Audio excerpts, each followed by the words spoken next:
Hi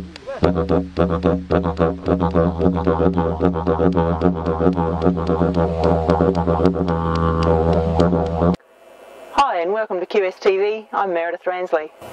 And I'm Shane Ransley. In today's show we're going to take a look at a couple of tasks from the 100 Things to Do with Your Horse DVDs. From level 1, standing your horse's front feet on something, and from level 2, backing your horse around 2 barrels while riding. But right now, let's cross over to Bruce, the Aussie Horseman, for some horsemanship tips. G'day, I'm Bruce, the Aussie Horseman. I'm here to show you a few things. These sort of things are going to show you for blokes who haven't got much time like me. They haven't got time to be playing around all the time, so I've got to do it the quick way. I've been watching Shane, and he looks a bit slow to me, so I'm going to do it my way, because I'm pretty sure that's right. And I'll just do it a bit quicker, because I haven't got time to be playing around on the ground all the time. He talks about these basic skills all the time, so I don't know, you got to get him to go backwards. That doesn't look too hard. Get the front across, yep, that looks pretty easy. Back end, great. Doesn't seem too much of a problem so far. I've done this plenty of times. You know, when a horse treads on your foot, you usually have to move them off like that, so that's good practice for that, I suppose. I don't know. That looks alright. Let's see, I do this with, you know, if I get him out of the way sometimes when they're in the yard and they just get out of the way. That looks pretty easy. These are basic skills, you know. Front end, get the back end. There's a good horse. Yep, he's a good one, this one. Stand him out the back here. She looks like Shane's horse. But it seems to be going alright for Shane's horse anyway. But that's how I do the basic skills, and I know what I'm doing. Well, I think we'll leave Bruce to work on that for a bit, but right now let's have a look at that 100 Things to Do with Your Horse task from level 1 with Verena and Duke from Germany.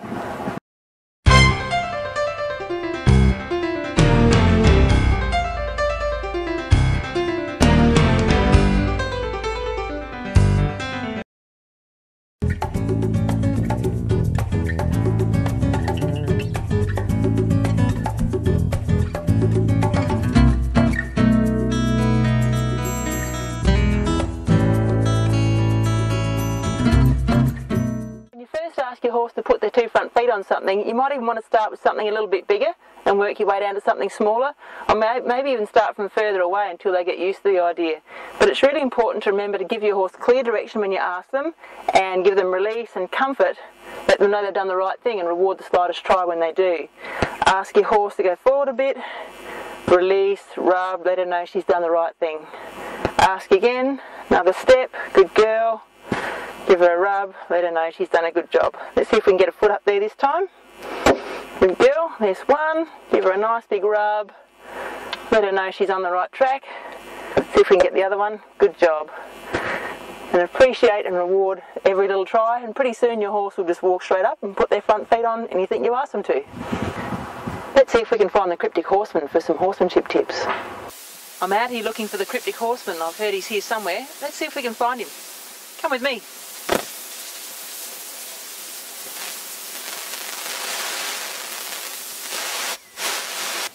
Oh, look, here we go. Looks like we found him. Let's see what horsemanship tips the Cryptic Horseman's got for us today. Hi there, Cryptic Horseman. I'm really glad that I found you. I wondered if you've got some horsemanship hints and tips that you could share with our viewers for us today. Well, hi there, Meredith. Well, seeing you come all the way out here, I'll share a tip with you that an old horseman shared with me once upon a time. You know, if you want your horse to travel forward good, get you backwards good. And you're backwards and you're sideways. And then he said, if you want to get your backwards and your sideways good, get your horse travelling forward good. Good bit of advice.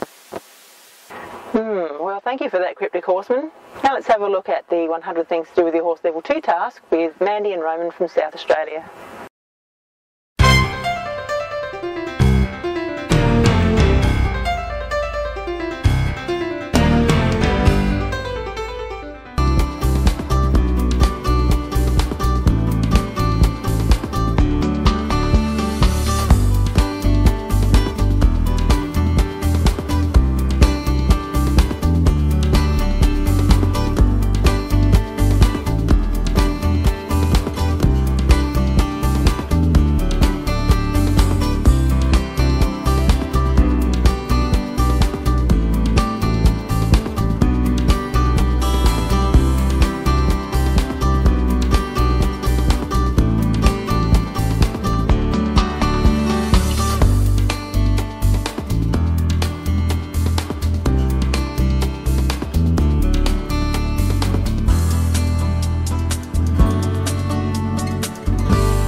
Thanks for that demo there, Mandy. What we're going to do now is have a quick look at some of the prerequisites we need to go backwards in and out of these barrels here. And the reason we're going to do this is to get your horse softer and control that hindquarter and get your steering better.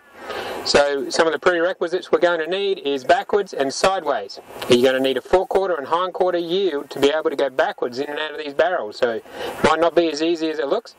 It's a good little practice task for you and your horse. We're going to do this with two reins, and we're going to have a little bit of contact on reins. This horse has only had about 50 hours on him, so you'll get to see a horse who's not done thousands of backwards tasks through the barrels. So here we're just going to ask him to go backwards. Good boy, we've got to have that. Sideways. Good boy, we've got to have that. And check the other way. Good on you. I'm going to check our hindquarter yield. Now, doing this with a little bit of feel on both reins, so just check this, make sure I can steer my back end there. That's pretty good. Good. Going to steer my forequarter. Cross. Good. Forequarter this way, mate.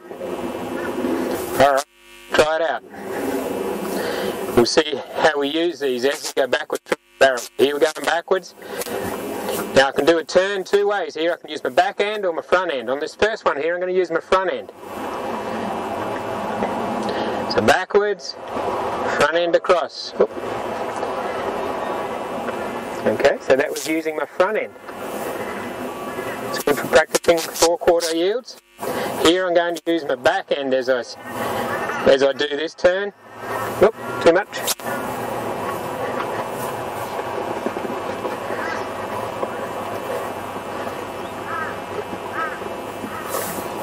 Too much. Okay, there we have it. Backwards around the barrels using our forequarter and our hindquarter. Thanks for joining us at QSTV. We'll see you next week. See you then.